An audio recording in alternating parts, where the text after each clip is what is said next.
Ако не бях турчин и ако не бях Миралай бей, щях да тръгна след този човек. Ти си Лут Тефрик бей.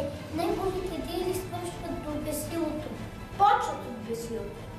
Ние живеем, за да умрем, а той умира, за да живее.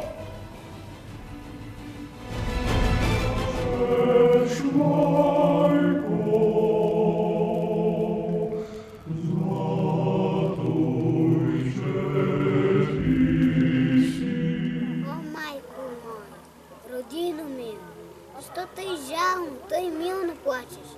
Гарване, а ти, птицо проклета, на чий гроб тъй грозно граш? Левски е роден в град Карлово през 1837 година. Негов баща е бил Иван Кунчев, а името на майка Лукина Караиванова. След като се изучи в родния си град, Левски се включва в легията на Георги Сава Раковски. Там в легията, след един страхотен скок, той получава новото си име Левски. С това име остава завинаги в историята и в съзнанието на своя народ. А името, с което го наричали турците Джингиби, означава неуловим. За Левски поетът Иван Вазов е казал: той не знаеше отдих, ни мир, нито сън. Обърнал се беше на дух, на огън. Той е посветил себе си на отечеството, да му служи до смърт и да работи по народна воля. А от стихотворението на Ботев, обесването на Васил Левски, разбираме, че целият български народ е скърбял за апостола. В зимна вечер, кой тайно премина река Дунав с Ована в лед? Кой с врадовната наша родина денонощно обхождаше вред? Кой създаде безброй комитети? Кой въстания готвеше? Кой бел царец Колкичев в ръцете?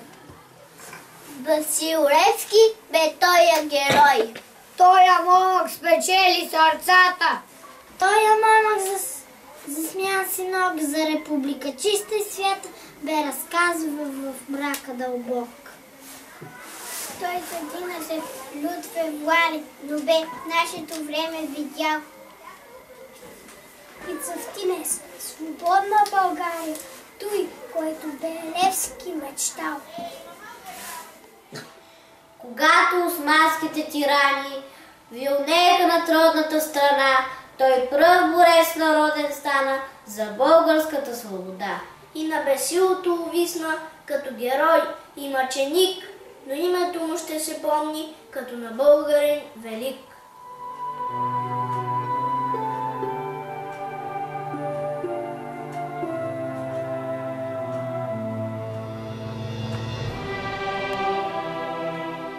Аз съм горд, че моята детска градина носи името на Васил Иванов Кунчев. Левски. Той е нашият национален герой. Той е най-великият българин.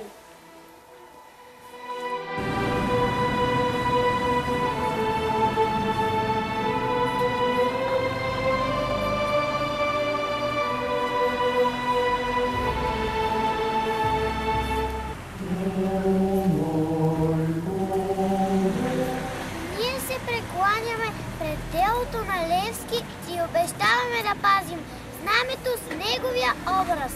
Горди сме, че сме потомци на Васил Левски и няма да посрамим името. По случай 141 години от неговата смърт ще поднесем цветя на паметника и ще сведем глави, ще помълчим.